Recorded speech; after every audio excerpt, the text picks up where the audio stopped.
बिस्मिल्लाहिर्रहमानिर्रहीम। हज़रत उवैस करनी रज़ी अल्लाह ताला अन्हो रसूल अल्लाह सल्लल्लाहु अलैहि वसल्लम से बेपनाह मोहब्बत के बावजूद भी उनका दीदार सिर्फ इसलिए ना कर सके क्योंकि उनकी माँ बीमार थी और वो अपनी वालदा की खिदमत पर मामूर थे। यही वजह थी कि वो सरकार दो जहां सल्लल्लाहु अलैहि वसल्लम का दीदार करने के लिए नहीं गए। एक ऐसा शख्स जिसके वालदेन बीमार हो उसे जहाद की भी रुखसत है, यानी कि वो जहाद पर नहीं जा सकता, अपने बीमार वालदेन की खिदमत करे। तो हाशिम नदीम साहब को क्या इस्लाम की तालीमात के बारे में कुछ भी इल्म नहीं है, जो इस किस्म का ड्रामा लिख डाला जो इस्लामी तालीमात के ख़िलाफ़ है।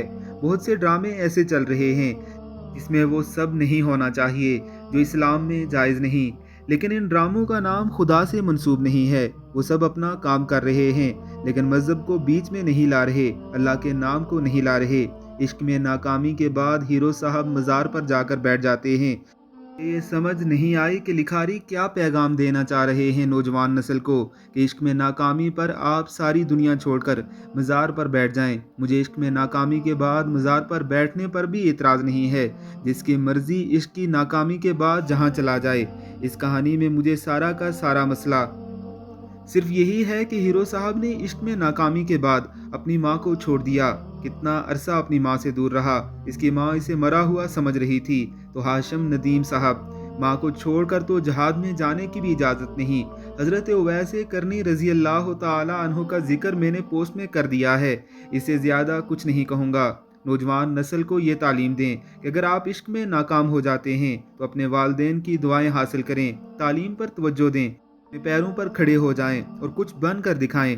इंसानियत की खिदमत करें, अपने घर वालों की खिदमत करें। रसूल पाक सल्लल्लाहु अलैहि वसल्लम का फरमान है कि तुम में से अच्छा वो है जो अपने घर वालों के साथ अच्छा है। इस ड्रामे के खिलाफ सबको आवाज़ उठानी चाहिए ताकि दोबारा इस तरह नौजवान नस्ल को गुमराह करने वाले ड्रामे ना बने। लोग ड्रामे देखते हैं और शौक से देखते हैं और मुतासर होते हैं। यही ड्रामे कई लोगों को गुमराह भी कर देते हैं, कई लोगों के शऊर की शम्मा जलाते हैं। दूसरी तरफ अमेरा अहमद साहिबा हैं जो लड़कियों को पैगाम देती हैं कि अगर लड़का तुम्हें ठुकरा दे तो तालीम पर तवज्जो दो, अपने पैरों पर खड़ी हो जाओ, बाहर के मुल्क चली जाओ, डॉक्टर बन जाओ। किसी अमीर लड़के से शादी करने से बेहतर है कि खुद तरक्की करके अमीर बन जाओ।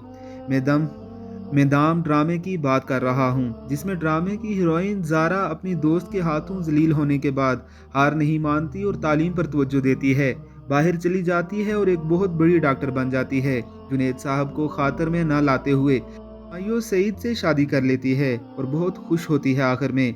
ऐसे होते हैं लिखारी जो नौजवान नस्ल में मस्बत सोच को ट्रांसफ़र करें। यूं ही नहीं, अमेरा अहमद को अल्लाह ने यह मुकाम दिया। वो खातून है और उन्होंने लड़कियों पर ख़ास तवज्जो दी है कि नाकामी के बाद उन्हें क्या करना चाहिए। उनके किरदारों की हीरोइन कमबख्त तिन्नों नहीं होती, बेचारी कुदसिया भी नहीं होती। चाहे वो कंकर के ड्रामे हों, दाम हो या कोई भी ले लें, हर ड्रामे में उन्होंने यही पैगाम दिया है कि नाकामी के बाद हिम्मत मत हारो।